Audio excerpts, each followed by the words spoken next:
নির্বাচনী লড়াইয়ে বিপুল ব্যবধানে জয়, 25 তারিখ শপথ গ্রহণ, তারপরই ঠিকানা বদল। ত্রয়োদশ রাষ্ট্রপতি হিসেবে রাইসিনা হিলসে প্রবেশ করবেন প্রণব মুখোপাধ্যায়। প্রতিবারই রাষ্ট্রপতি বদলের সঙ্গে কিছু বদল দেখে রাষ্ট্রপতি ভবন। এবার রাষ্ট্রপতি ভবনের হেসেলে পরিবর্তনের সম্ভাবনা। মাছপ্রিয় বাঙালি রাষ্ট্রপতির জন্য মেনুতে যোগ হতে পারে ইলিশ, কই, কাতলা। উনি তো মাছ খেতে খুব ভালোবাসেন। রাষ্ট্রপতি ভবনে কি মানে বাঙালি কুক এর ব্যবস্থা করতে হবে তো নিশ্চয়ই এবার। হ্যাঁ, সেটা আমি এটা ভেবে রেখেছি, যদি প্রোটোকল বাধা না দেয় কুককে নিয়ে গিয়ে রাষ্ট্রপতি ভবনে অ্যাটলিস্ট 2-3 রকমের মাছের প্রিপারেশন। আমি বলছি মাছের মধ্যে 2-3 রকম মাছ বিশেষ, মানে কোন মাছগুলো ওনার খুব প্রিয়? ইলিশ মাছ আছে, কই মাছ আছে, কাতলা মাছ আছে। माछी झोल ऐड होगा कि नहीं होगा? In his personal life definitely, हाँ मे बी मेन्यू में हम एक फिश करी भी ऐड कर सकते हैं।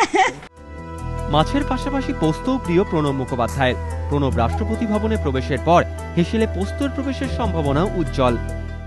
আলু পোস্ত, বীরভূমের লোকে আলু পোস্ত তো প্রিয় হবেই, আলু পোস্ত শেখাবো। রাষ্ট্রপতি ভবনে এবার তাই স্বাদ বদলের সম্ভাবনা। এবিপি আনন্দ।